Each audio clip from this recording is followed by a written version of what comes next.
ഇനി വെതറിങ്ങിന്റെ second type ആണ് chemical weathering എന്ന് പറയുന്നത്.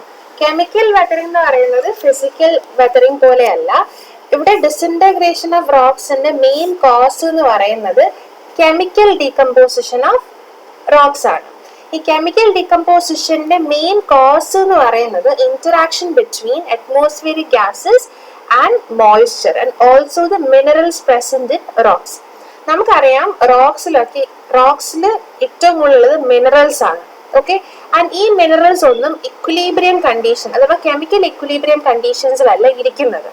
നമ്മുടെ നേച്ചറിൽ എപ്പോഴും ഉള്ളൊരു ടെൻഡൻസി അഥവാ നമ്മുടെ സിസ്റ്റത്തിന്റെ എപ്പോഴും ഉള്ളൊരു ടെൻഡൻസി എന്ന് പറയുന്നത് കെമിക്കൽ ഇക്വിലിബ്രിയത്തിൽ വരിക എന്നുള്ളതാണ്.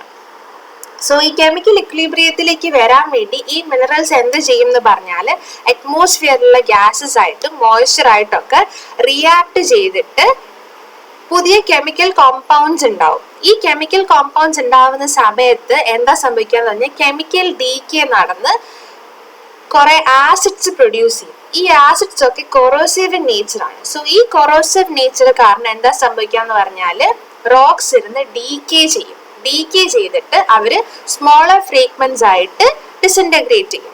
ഈ കെമിക്കൽ വെതറിംഗിൽ നമ്മൾ മെയിൻ ആയിട്ട് ഓർക്കേണ്ട ഒരു കാര്യം എന്ന് പറഞ്ഞാല് ഈ സെഡിമെന്റ്സ് ഒരിക്കലും പാരന്റ് റോക്കിന്റെ കെമിക്കൽ കമ്പോസിഷനോ ഫിസിക്കൽ കമ്പോസിഷനോ കാണിക്കില്ല. കാരണം എന്തുകൊണ്ടാണ്?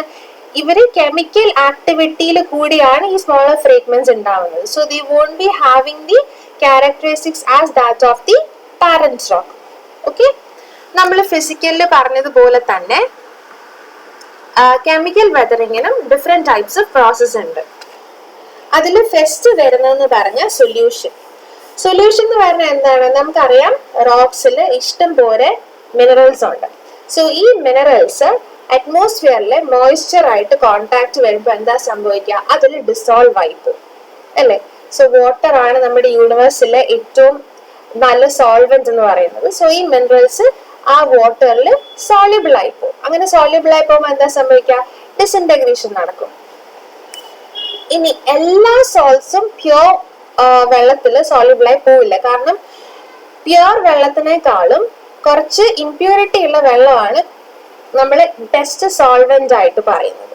Okay, for example lime stone ഒക്കെ ആണെങ്കിൽ അത് വെള്ളത്തിലല്ല കൂടുതൽ സോള്യുബിൾ ആവുന്നത്, കാർബണേറ്റഡ് വാട്ടറിലാണ് കുറച്ചും കൂടി സോള്യുബിൾ ആവുന്നത്. സോ നമ്മൾ ഈ സൊല്യൂഷന്റെ കാര്യം പറയുമ്പോൾ നമ്മൾ എക്സാമ്പിൾസ് വെച്ച് പറയുന്നതായിരിക്കും കുറച്ച് നല്ലത്. സോ അതിന്റെ എക്സാമ്പിൾ ആയിട്ട് നിങ്ങൾക്ക് ഈ ലൈം സ്റ്റോണിന്റെ കാര്യം അവിടെ പറയാം. Like for example, limestone which is not soluble in water is soluble in carbonated water. That is, പേരിൽ തന്നെ അറിയാം റോക്സിന്റെ മിനറൽസ്. സോ പേരിൽ തന്നെ അറിയാം സോൾട്ട് വെള്ളമായിട്ട് ഡിസോൾവ് ചെയ്ത് സൊല്യൂഷൻ ഫോം ചെയ്തിട്ടാണ് ഇവിടെ ഡിസിൻറ്റഗ്രേഷൻ നടക്കുന്നത്. ഇതിന്റെ മെയിൻ ആയിട്ട് ഈ സൊല്യൂഷൻ വഴി ഡിസിൻറ്റഗ്രേറ്റ് ചെയ്ത് പോകുന്നതിന്റെ എക്സാമ്പിൾസ് എന്ന് പറയുന്നത് rock salt, gypsum, calcite. Rock salt, gypsum, calcite ഇതാണ് ഏറ്റവും കൂടുതൽ സൊല്യൂഷൻ വഴി ഡിസിൻറ്റഗ്രേറ്റ് ചെയ്ത് പോകുന്ന റോക്സ്. ഓക്കെ, ഇനി സെക്കൻഡ് വൺ എന്ന് പറഞ്ഞാൽ ഹൈഡ്രേഷൻ ആൻഡ് ഹൈഡ്രോളിസിസ് വഴി. സോ ഈ ഹൈഡ്രേഷൻ ആൻഡ് ഹൈഡ്രോളിസിസ് വഴിയും ഡിസിൻറ്റഗ്രേഷൻ ഓഫ് റോക്സ് നടക്കും. Surface of many crystals are actually not in electric equilibrium. എന്ന് പറഞ്ഞാൽ നമ്മുടെ ക്രിസ്റ്റൽസിന്റെ ലൈക്ക് വാലൻസീസ് ഒരിക്കലും ഫുൾഫിൽ ആവണമെന്ന് നിർബന്ധമില്ല. സോ എന്താ സംഭവിക്കുക? ഇക്വിലിബ്രിയത്തിൽ അല്ലാത്തത് കൊണ്ട് തന്നെ ഈ സർഫസിലൊക്കെ ചാർജസ് ഉണ്ടായിരിക്കും. സോ എപ്പോഴാണോ ഡൈപോളറൈസ്ഡ് വെള്ളത്തിനെ കാണുന്നത് അപ്പോൾ എന്താ സംഭവിക്കാന്ന് പറഞ്ഞാല് ഈ മിനറൽസിന് ആ ഡൈപോളറൈസ്ഡ് വാട്ടറിനെ പിടിക്കാൻ അല്ലെങ്കിൽ ഒന്ന് ഹോൾഡ് ചെയ്യാനുള്ളൊരു ടെൻഡൻസി ഉണ്ടാവും. ഓക്കെ, സോ ഈ ഡൈപോളറൈസ്ഡ് വാട്ടറിനെ ഹോൾഡ് ചെയ്യുന്ന പ്രോസസ്സിനെയാണ് നമ്മൾ ഹൈഡ്രേഷൻ എന്ന് പറയുന്നത്. That is valency fully satisfy ചെയ്യാത്ത മിനറൽസ് ഡൈപോളറൈസ്ഡ് വാട്ടറിനെ കാണുമ്പം they will get attached to it.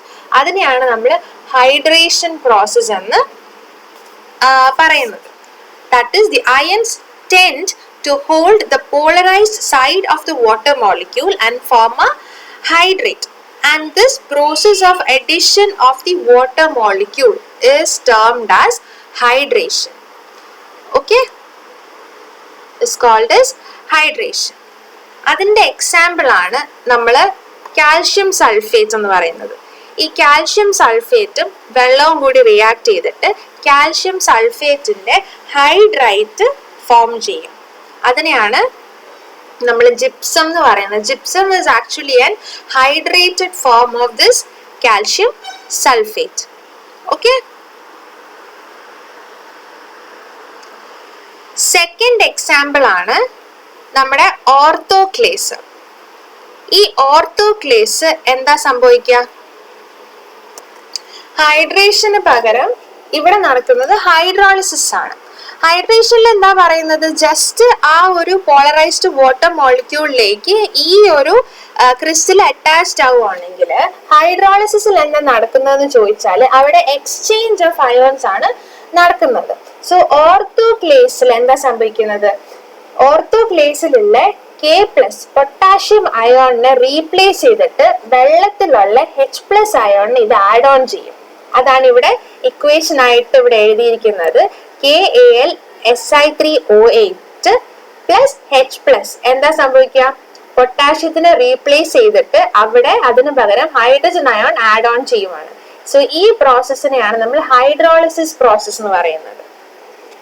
Okay, so ഈ ഹൈഡ്രേഷൻ ആൻഡ് ഹൈഡ്രോളിസിസ് വഴി എന്താ സംഭവിക്കുന്നത്? അവിടെ ഒരു കെമിക്കൽ റിയാക്ഷൻ ആണ് നടക്കുന്നത്. സോ ഈ കെമിക്കൽ റിയാക്ഷൻ വഴി ഡിസിൻറ്റഗ്രേഷൻ നടന്നിട്ട് സ്മോളർ ഫ്രീഗ്മെന്റ്സ് ഓഫ് സെഡിമെന്റ്സ് നമുക്ക് കിട്ടും.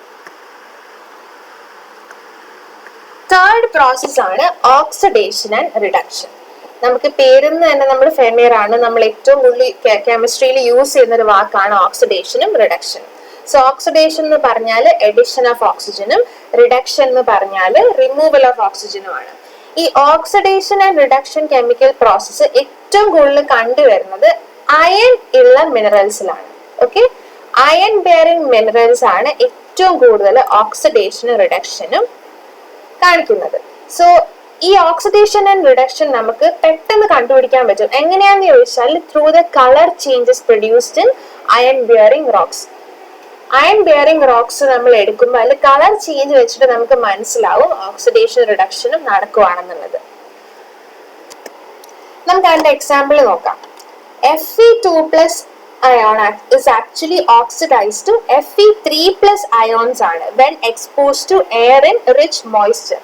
റിച്ച് മോയ്സ്ചർ ഉള്ള എയറിലേക്ക് Fe2+ എക്സ്പോസ്ഡ് ആവുമ്പോൾ അത് എന്താവും? Fe3+ ആയിട്ട് കൺവേർട്ട് ആവും. പക്ഷെ ഈ Fe3+ എന്ന് പറയുന്നത് ആക്ച്വലി സ്റ്റേബിൾ അല്ല. സോ സ്റ്റേബിൾ ആവാൻ വേണ്ടി എന്താ സംഭവിക്കാന്ന് പറഞ്ഞാൽ എക്സസ് ആയിട്ടുള്ള മോയ്സ്ചർ കണ്ടന്റ് ആയിട്ട് റിയാക്ട് ചെയ്തിട്ട് Fe2O3.H2O എന്ന് പറഞ്ഞാൽ അതിന്റെ ഹൈഡ്രേറ്റഡ് ഫോമിലേക്ക് ഇത് കൺവേർട്ടഡ് ആവും. That is ferric iron is oxidised to its stable ferric hydroxide form. So ഇതാണ് ഓക്സിഡേഷന്റെ ഒരു എക്സാമ്പിൾ. സോ ഇവിടെ നിങ്ങൾ ശ്രദ്ധിക്കേണ്ടത് കെമിക്കൽ വെതറിംഗ് എഴുതുമ്പോൾ കൂടുതലും കെമിക്കൽ ഇക്വേഷൻസ് എഴുതി എക്സ്പ്ലെയിൻ ചെയ്യാൻ നോക്കുക. ഓക്കെ, വേറെ ഒരു എക്സാമ്പിൾ ആണ് FeS2. FeS2 എന്ന് പറയുന്നത് പൈറൈറ്റ് ആണ്. പൈറൈറ്റ് എന്ന് പറഞ്ഞാൽ ഒരു നാച്ചുറൽ കോമൺ അയൺ മിനറൽ ആണ്. ഓൾമോസ്റ്റ് എല്ലാ റോക്സിലും കാണുന്ന ഒരു അയൺ മിനറൽ ആണ് ഈ പൈറൈറ്റ് എന്ന് പറയുന്നത്. FeS2നെയാണ് നമ്മൾ പൈറൈറ്റ് എന്ന് പറയുന്നത്. ഈ FeS2 will react with oxygen and water. That is ഒരു ഓക്സിഡേഷൻ റിയാക്ഷൻ ആണ് ഇവിടെ നടക്കുന്നത് to form FeSO4 and H2SO4. ഈ H2SO4 എന്ന് പറയുന്നത് എന്താണ്? സൾഫ്യൂരിക് ആസിഡ് ആണ്. സോ ഈ സൾഫ്യൂരിക് ആസിഡ് എന്താ? കൊറോസീവ് ഇൻ നേച്ചർ ആണ്. സോ ഈ കൊറോസീവ് നേച്ചർ കാരണം എന്താ സംഭവിക്കാം? പൈറൈറ്റ് ഉള്ള മിനറൽസ് എന്ത് ചെയ്യും? ഡീകേ ചെയ്യാൻ തുടങ്ങും. സോ ഇതും ഒരു ഇമ്പോർട്ടന്റ് ആയിട്ടുള്ളൊരു ഇക്വേഷൻ ആണ്. നിങ്ങൾക്ക് ഇത് നോട്ട് ചെയ്ത് വെക്കാം. സോ ഓക്സിഡേഷൻ ആൻഡ് റിഡക്ഷന്റെ കേസാണ് ഞാനിവിടെ പറഞ്ഞത്. ഇനി ഫോർത്ത് വൺ എന്ന് പറയുന്നത് കാർബണേഷൻ ആണ്.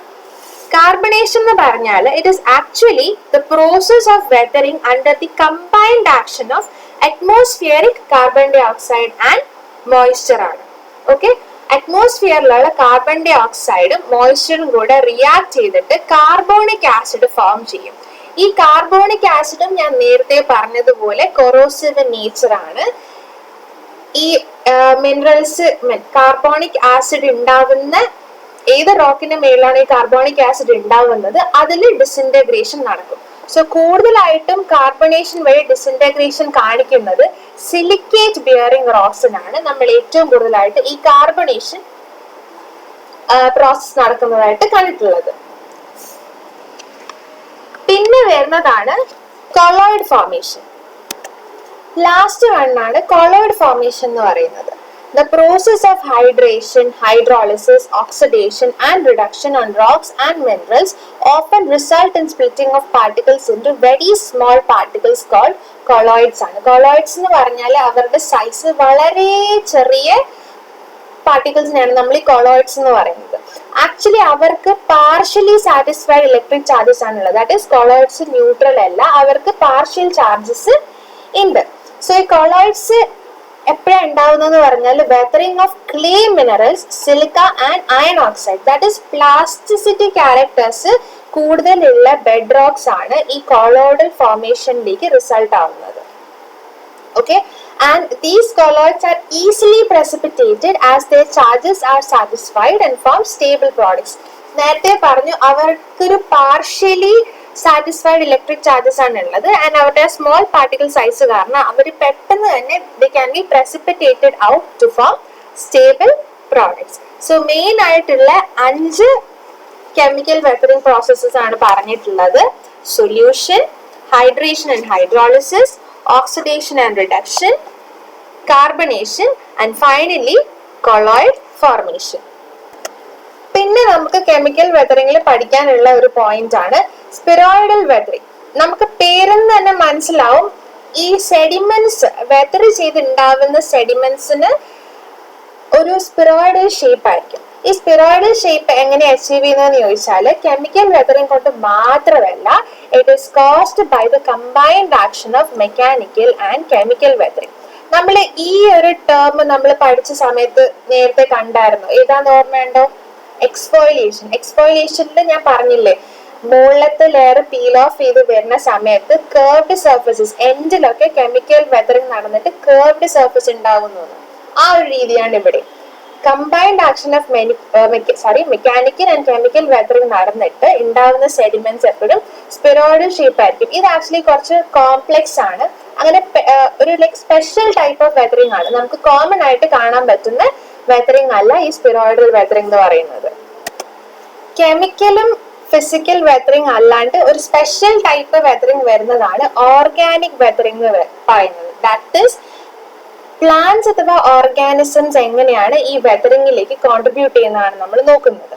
പ്ലാന്റ്സിന്റെ കേസ് പറയുവാണെങ്കിൽ, ഇപ്പം പ്ലാന്റ്സിന്റെ മെറ്റാബോളിസം നടക്കുമ്പോൾ, ദാറ്റ് ഈസ് ആ റൂട്ട് സിസ്റ്റത്തിൽ മെറ്റാബോളിസം നടക്കുമ്പോൾ അവിടെ എന്താണ് ആക്ഷൻ നടക്കുന്നത്? കെമിക്കൽ റിയാക്ഷൻ ആണ് നടക്കുന്നത്. സോ ആ കെമിക്കൽ റിയാക്ഷൻ കാരണം കെമിക്കൽ വെതറിംഗ് നടന്നിട്ട് റൂട്ട് സിസ്റ്റത്തിന്റെ അടുത്തുള്ള ബെഡ് റോക്സ് റോക്ക് ബെഡ്സിനൊക്കെ ഡിസിൻറ്റഗ്രേറ്റ് ചെയ്ത് സ്മോളർ ഫ്രീഗ്മെന്റ്സ് ആവും. പിന്നെ മെയിൻ ആയിട്ട് വരുന്നത്, നിങ്ങൾ കണ്ടിട്ടുണ്ടാവും ഈ ബിൽഡിങ്ങിന് ചുമരുന്നൊക്കെ ഈ പ്ലാന്റ്സ് വളർന്നു വരുന്നത് അല്ലെ. ഈ ചിലപ്പോ ഈ ബെഡ് റോക്സ് അല്ലെങ്കിൽ റോക്സിനൊക്കെ എക്സിസ്റ്റിംഗ് ക്രാക്സ് അഥവാ ക്യാവിറ്റീസ് ഉണ്ടായിരിക്കും. ഈ വലിയ മരങ്ങളുടെ ഒക്കെ റൂട്ട് എന്താ ചെയ്യുന്നതെന്ന് പറഞ്ഞാൽ ഈ ബെഡ് റോക്കിലോട്ട് പെനിട്രേറ്റ് ചെയ്ത് പോകും.